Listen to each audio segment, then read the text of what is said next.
In this video, we determine for the first time the life expectancy of the universe. That is, how long does it take between one Big Bang and one Big Crunch, or what is the same, the time between two consecutive Big Bangs.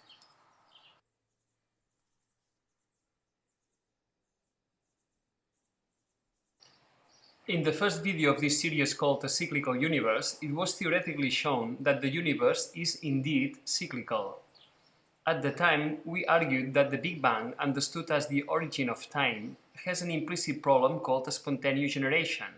That is to say, how can creation come out of nothing? We argued that the only way to overcome this conceptual problem was by assuming that the presence of creation in the universe alternated with the absence of creation in the same way that light and shadow do in the phases of the moon. Then, in the same way we never wonder how light can come out from the darkness of the moon, it does not make sense either to wonder how the presence of creation can come out from its absence. Therefore, by assuming a cycle of alternation, it was possible to dodge the conceptual problem implicit in the spontaneous generation. We then had a look at one specific phase of the cycle. It is a fact that the sum of the illuminated surface plus the dark one gives a constant. Expressing these surfaces in terms of squares, a first equation to characterize the cycle of the moon was obtained. Since this expression is related to the legs of a right triangle, it was noted that the different faces of the moon can also be represented by right triangles.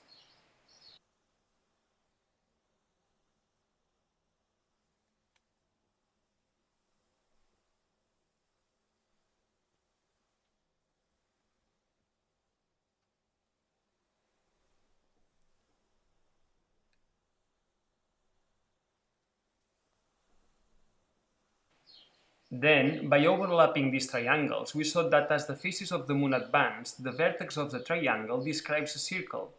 In this way, we were able to represent the cycle of the moon in terms of a uniform circular motion on a plane, with two axes, the x-axis representing light and the y-axis representing darkness.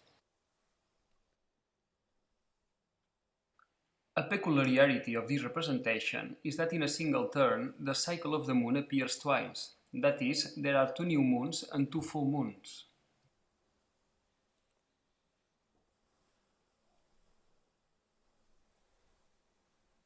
Then it was argued that there is a fundamental difference between the case of the universe and that of the moon.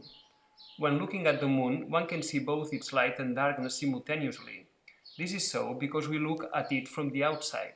In contrast, in the case of the universe, since we are a part of the structure, we do not enjoy the same perspective, and therefore we only have access to the presence, that is, to what is real, while what is absent is inaccessible to us.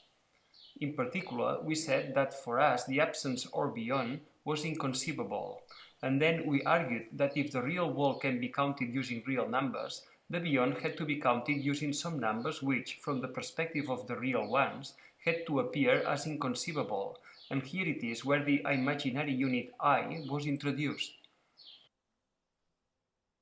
Thus, the latter meant to assume that presence and absence relate to each other just like real and imaginary numbers do, and consequently, an imaginary unit was attached to all appearing y's in our analysis. The introduction of the imaginary unit turned the y-axis, that is the one of absence, into imaginary. And since from our point of view immersed in the structure the imaginary nature of the absence is unavoidable, we saw that even the equation of the circle was modified by this inner vision, such that from within the structure the circle was seen as a hyperbola.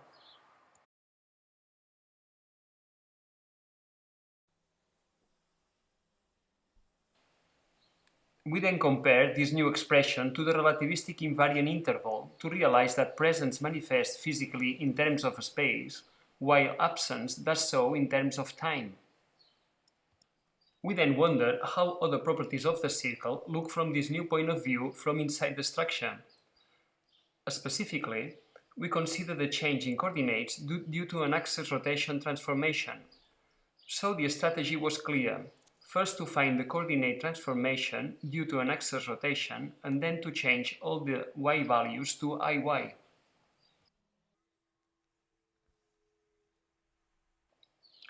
So we just draw the rotation of axes and wrote the expressions for the change of coordinates.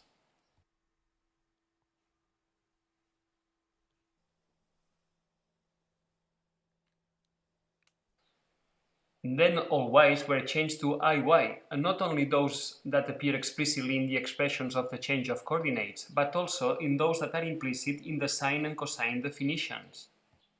Thus, we indicated with an asterisk that the sine and the cosine had also been modified in the same way.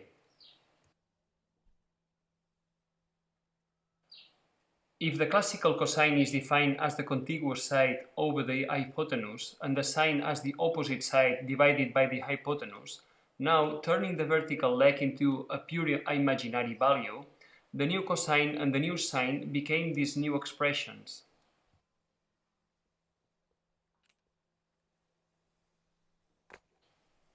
Then, recovering the fact that the y-axis is the temporal axis and realizing that these two star sine and cosine functions that have been defined are also the sine and cosine of an imaginary angle, the inner vision of the change of coordinates by rotation of axes was rewritten as a function of what is called rapidity.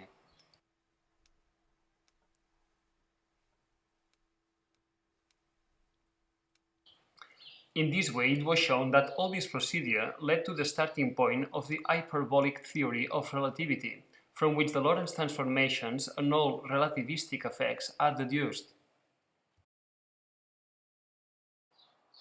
Therefore, from the two initial premises, which were that the universe is cyclical in the sense that it is a cycle where the presence and absence of creation alternate with each other, and that the presence and absence of creation relate to each other just like real and imaginary numbers do, we arrived at the relativity without the need to use any further conditions such as the invariance of the speed of light.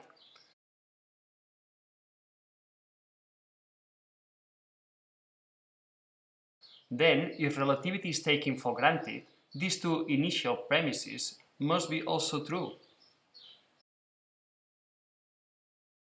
At this point, we consider that the cyclical nature of the universe had been theoretically demonstrated.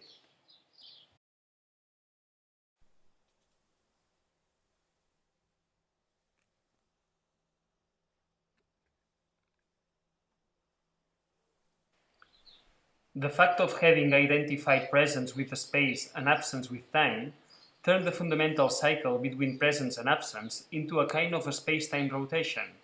And since this rotation is the physical manifestation of the fundamental cycle, it was considered to be the true inertial motion.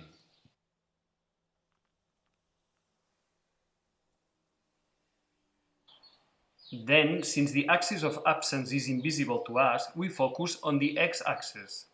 Thus, we wondered about the simple harmonic motion that results from projecting the fundamental cycle. So, we calculated the velocity of the simple harmonic motion and also its acceleration.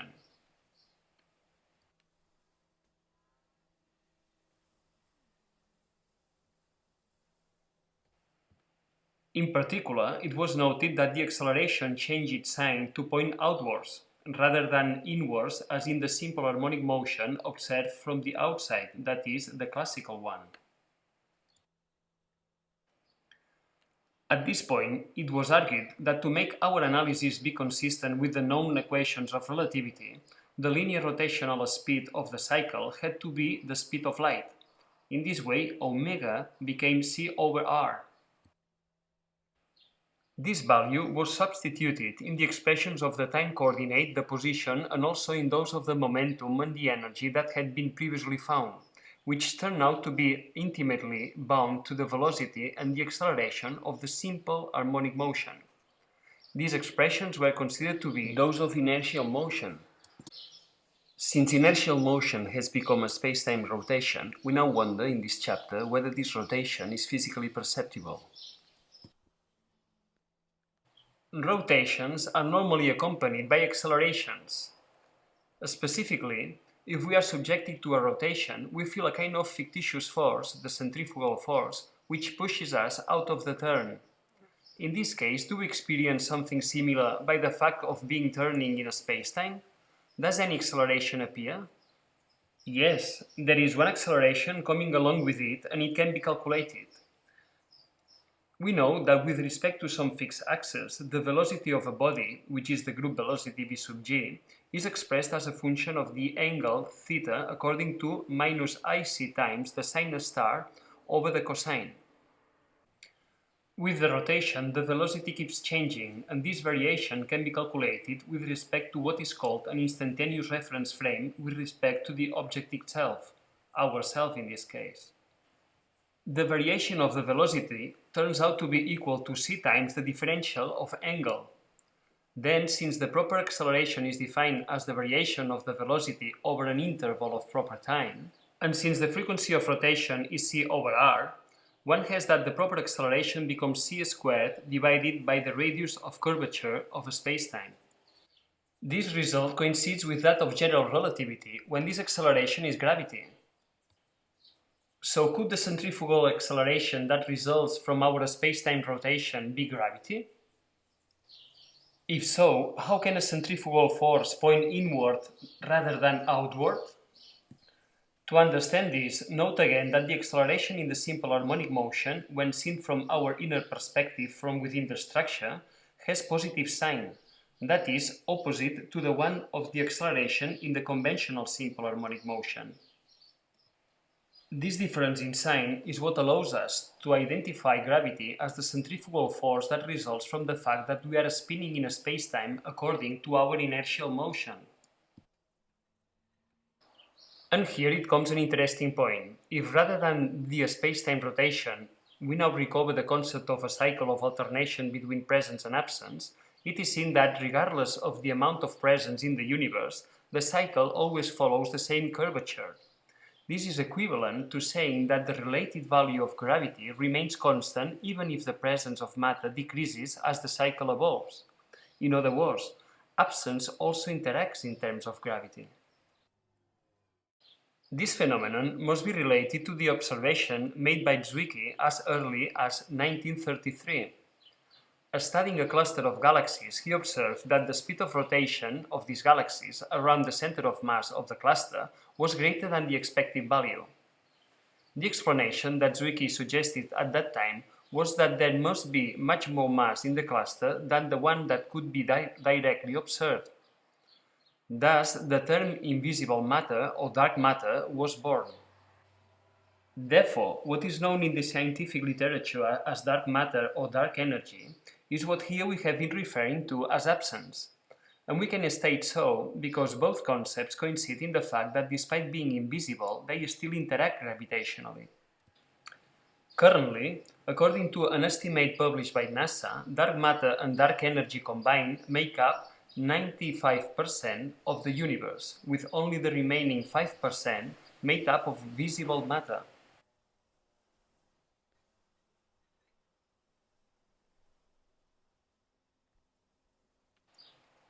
If this data is interpreted as done at the beginning with the phases of the Moon, the amount of absence y squared in the universe turns out to be 95%.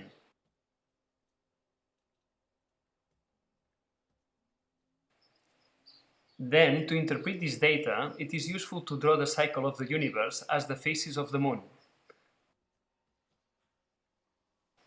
In this case, the new Moon would be the Big Bang, and the full Moon the universe at its maximum expansion.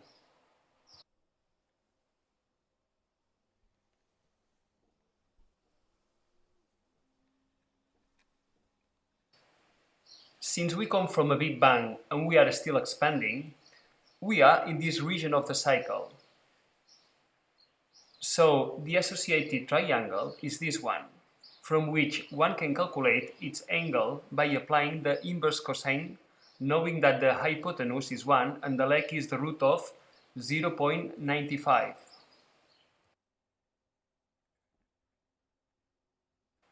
It gives an angle of almost 13 degrees.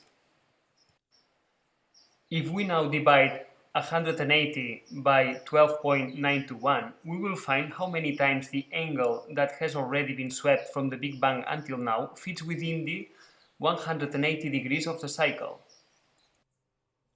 Then, multiplying this value by the 13.8 billion years, which is the current age of the universe according to the lambda CDM model, we obtain a first estimate of the life expectancy of the universe. That gives about 200 billion years. So this would be the time between a Big Bang and a Big Crunch, or what is the same, the time between two consecutive Big Bangs if the experimental data used above are correct. Finally, we want to show that this cycle of alternation between presence and absence of creation is not an exclusive cycle of the universe as a whole, but it is present at all different scales. Since the y-axis has turned into imaginary, the fundamental cycle has become a rotation in the complex plane. Thus, the cycle can be expressed mathematically in terms of the imaginary exponential.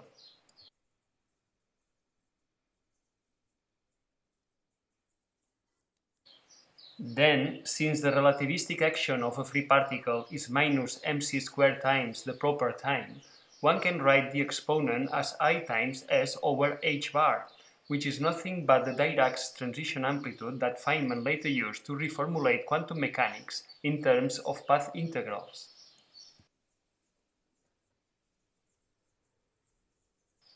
Therefore, all we are saying is that Dirac's transition amplitude is nothing but the expression of what we have been calling the fundamental cycle, which governs both the destiny of the universe as a whole, as well as that of the microscopic particles of quantum mechanics.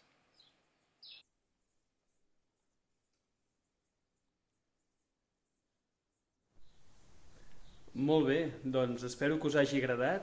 Aquesta, doncs, és la primera estimació de l'esperança de vida de l'univers. Us volia comentar que aquest resultat no ha estat mai publicat enlloc, a cap revista científica, tot i que a mi m'hagués agradat que hagués estat d'aquesta manera.